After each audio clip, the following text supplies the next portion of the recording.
As soon as Mexico's judicial elections were over, President Claudia Sheinbaum proclaimed them a triumph. The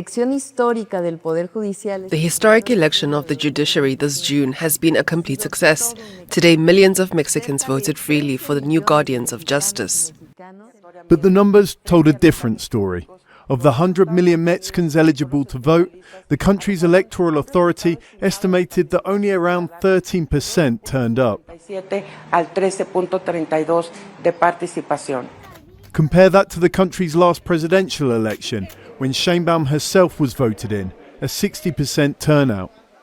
The paradox is that this election is incredibly important, the start of the choosing of all of the country's judges, from Supreme Court justices to local magistrates.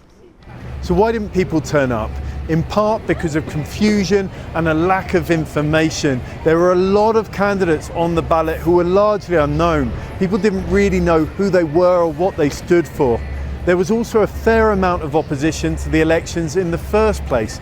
Critics said that judges should be picked based on experience and qualifications, not by a vote.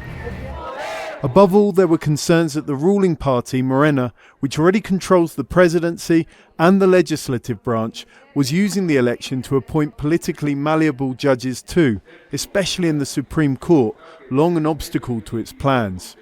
The results will take time to come out, but if that's the aim of MORENA, says analyst Miguel Angel Toro, it's highly likely it will be successful. The way the candidates were selected, in which they were like sort of pre-approved by the different powers, the executive, the legislative, and part of the judicial power, the judicial branch, made it that most of the candidates were controlled by the government coalition of MORENA. So that created a double disincentive in terms of participation. If you were a supporter of MORENA, essentially any endorsed option was fine, no matter which one, right? So it was not worth going out to vote. And if you were not aligned with the government, every option looked bad. So you had little interest in voting. President Sheinbaum, of course, outright rejected that claim. If If the goal had been to control the judiciary, why hold an election? One thing the whole country can agree with is that the justice system did need reform. It's so broken that less than 10% of Mexicans even bother to report crimes. As the next round of the judicial elections comes up in 2027, the question will remain, is a popular vote really the way to fix it? John Holman, Al Jazeera, Mexico City.